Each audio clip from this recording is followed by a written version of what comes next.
morning and welcome to the chat on Newsday Amarillo and News Channel 10-2. I'm David Lovejoy. And Rhonda had to step away for a brief moment, and Chuck is out today.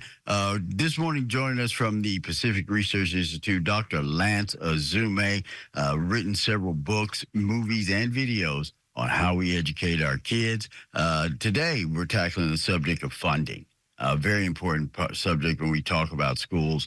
Just here recently, the state of California and Governor Newsom, their proposed budget for 2024 and 25 included over $109 billion in state general fund spending for things like K through 12 and community colleges.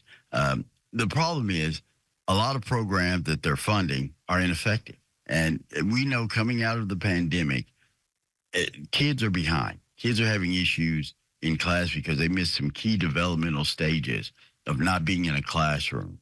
And we're going to talk today because education and funding it is always a big priority in our state of Texas and California and across the nation.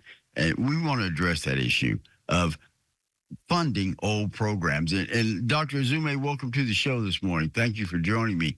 My question, and what I look at, is when are we going to stop trying to use a model that's outdated by 15 to 20 years and how we educate our kids? We pour money into programs and into things that have proven they don't work. And this is becoming a critical issue because the kids are behind. There's going to be a gap there. What's the mentality behind, well, tradition? If it ain't broke, don't fix it, even though it is broken, we know it. Why are we wasting budgets across this nation and misusing funds to educate our kids?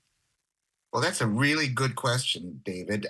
Unfortunately, we're pouring money into programs that have simply been existing for years and years and years. And as you say, it's almost like tradition, to keep pouring money into these programs, even though there's no real indication that there's really been any bang for the buck for the taxpayer. I mean, you mentioned some budget figures in my own home state here in California. I mean, if you look, for example, in California before the pandemic, in 2019, let's say, California was spending in state money about close to $80 billion, a large amount.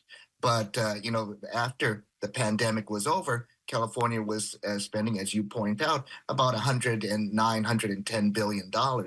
And so that's like a 35% increase in spending in just a 5-year period, right? Now, if you look at kind of that same time period, though, even though spending had gone up so high in a relatively short period of time, and you look at student performance, student achievement, and you see it's gone in the opposite direction.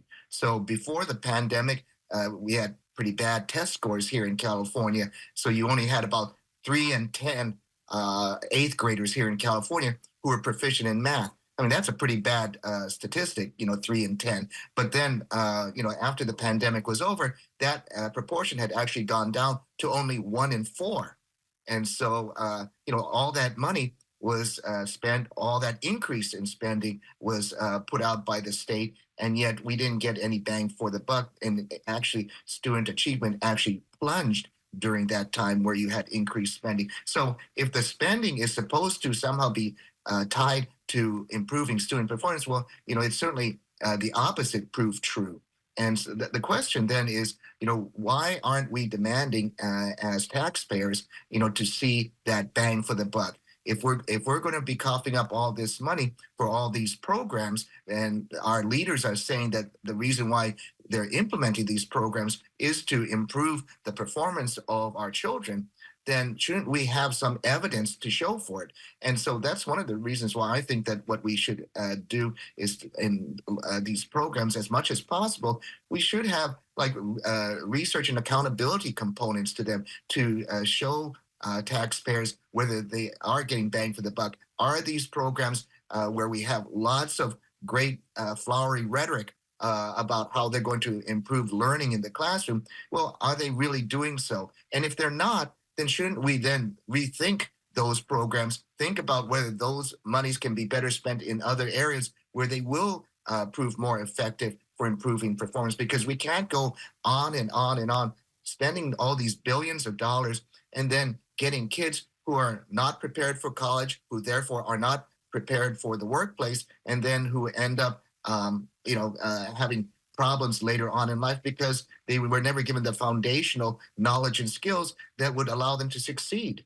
hmm Dr. Zube, one thing that you talk about a lot is, and we've talked about, due to the pandemic, the gap, the issue of missing education because there's so many schools across the country were out for almost a year in some respects, and how behind kids are. What kind of problem are we looking at down the road if we continue to keep trying to use the same model to educate our kids? Uh, uh, what can we expect? Are we ever going to catch up with that gap? Is there a way we can catch up with that gap?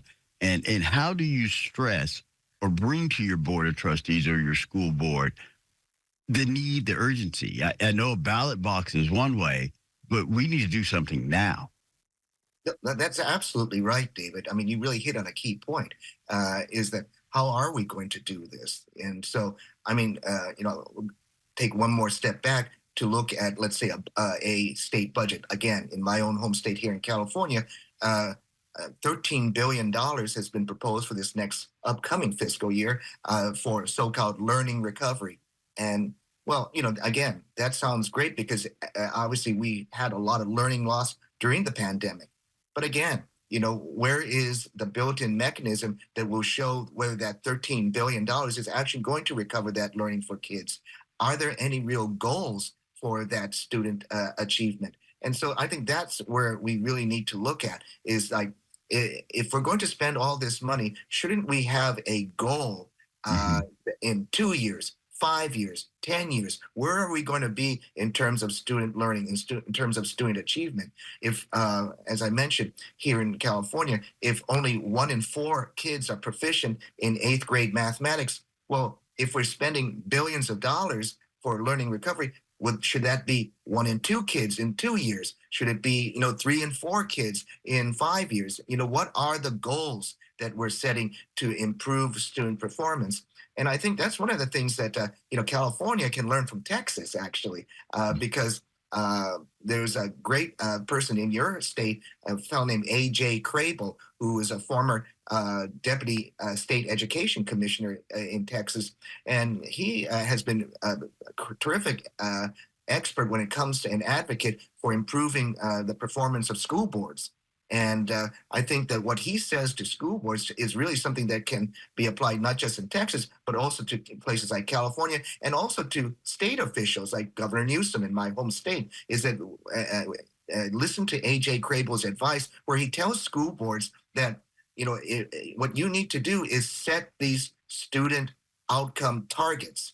And hmm so if your kids, let's say only 1 in 4 kids are proficient in mathematics, well, set a target that you want to achieve in the next year, next couple years.